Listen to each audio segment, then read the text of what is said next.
Bonjour à tous, dans ce tutoriel on va continuer à découvrir les manuels granulaires. Pour rappel, il y a trois grands principes.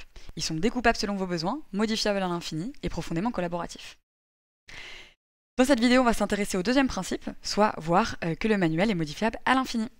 On va passer à la pratique, je vous laisse regarder mon écran. Dans une précédente vidéo, je vous ai montré comment récupérer du contenu du manuel, et moi j'étais venu chercher une liste de mots-clés pour étayer mon bilan sur la biodiversité. Or, cette liste, elle ne correspond pas forcément à mes besoins. Moi, j'aimerais la modifier pour vraiment correspondre à ce que j'ai vu avec mes élèves. Pour cela, je passe par le bouton « Éditer » en forme de feuille et de crayon. On va commencer par éditer le texte. Là, j'ai deux modes d'édition, ça se passe ici en bas à gauche. Le premier avec mon avatar, c'est le mode « Avec marque », donc qui me permet en fait de laisser ma patte dans le texte. Donc, moi, par exemple, je vais décider de donner une consigne à mes élèves, donc liste à apprendre. Le deuxième mode d'édition, ça se passe juste à côté, c'est modifier mais sans marque. Donc là, l'idée, c'est vraiment de se réapproprier le contenu. Donc je peux, par exemple, supprimer une définition. Je peux en modifier. Hop. Là, j'ai modifié comme ça ma définition, mais j'aurais pu, par exemple, modifier une consigne d'exercice, ou pourquoi pas créer un texte à trous. Là, il y aura plein de choses à faire. Je peux bien évidemment ajouter, et je peux aussi personnaliser. Donc vous voyez, en bas, il y a des possibilités, on peut mettre du fluo, de l'italique, etc. Quand j'ai fini, je clique sur OK.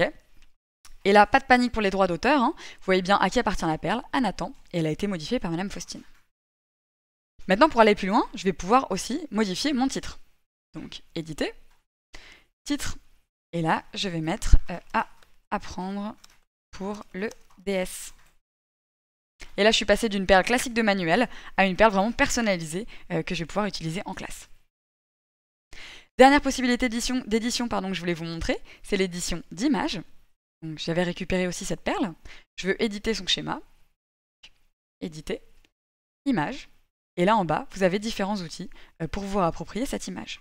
Donc moi, je vais prendre un petit stylo, je vais modifier la taille du trait, je vais choisir une couleur et je vais venir entourer cet élément qui me paraît particulièrement important. Quand j'ai fini, je clique sur OK. Et la même chose, j'ai bien modifié mes perles. Donc là, je vous ai montré différentes possibilités, mais il y en a plein d'autres. Donc je vais vous laisser exprimer votre créativité. À présent, vous devez bien commencer à savoir utiliser les manuels granulaires. Moi, je vous donne rendez-vous pour une prochaine vidéo sur le dernier principe, soit le mode collaboratif. À bientôt.